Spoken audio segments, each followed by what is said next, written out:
Je suis obligé de revenir à mon propre travail. L'espace, c'est un des problèmes, une des questions ou une des réponses qui concerne la peinture précisément. Le problème de ce mot, c'est que s'il est fortement utilisé, s'il est un enjeu, on ne sait pas très bien ce que ça veut dire dans le domaine de la peinture. Sauf que si on réfléchit un peu, je pense que l'espace se crée dès les premiers signes qu'on indique sur un lieu qui est l'espace du travail, c'est-à-dire les limites qu'on s'est données, par exemple avec une toile ou avec un papier. C'est ça l'espace pour un artiste. Ça n'est pas ce qui est autour, ça n'est pas ce qu'il voit, c'est ce fragment, généralement de papier ou de toile, blanc, c'est-à-dire d'une couleur neutre, inerte, d'une non-couleur si on veut.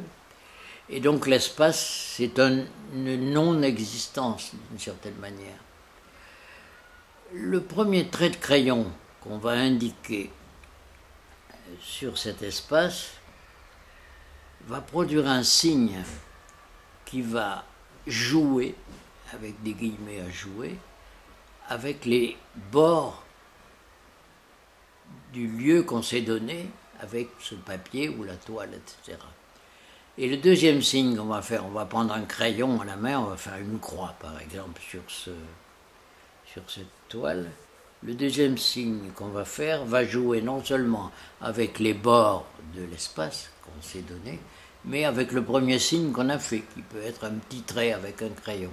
Donc on a les bords d'un espace délimité, et puis un trait, et puis une croix au crayon. Puis on va mettre une deuxième croix, et puis on va mettre d'autres signes. Et ces signes-là vont créer un jeu. Et puis on va faire intervenir peut-être quelque chose de plus complexe qu'un trait de crayon. On va faire intervenir par exemple un pinceau avec de la peinture. On va faire intervenir une flaque de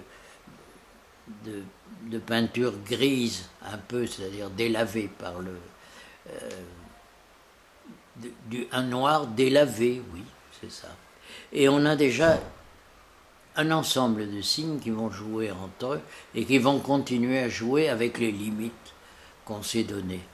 Alors, c'est ça le travail du peintre. C'est une succession de signes sur un support limité dans ses dimensions.